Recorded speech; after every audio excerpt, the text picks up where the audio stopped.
Hey Joe mga kabayan! Welcome back to my channel. This is your Tito Nyong Gutom episode.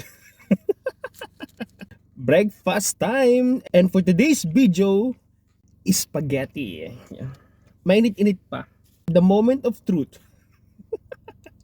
Namiss ko yung binibili ni Papa lagi sa pag nasa Pilipinas ako. Every day, every single day, meron akong spaghetti pagising ko.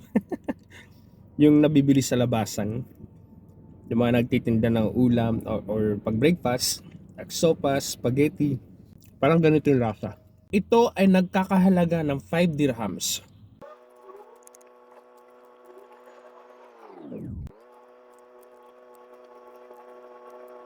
Masarap siya.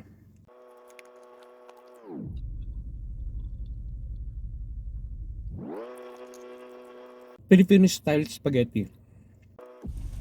Bye-bye!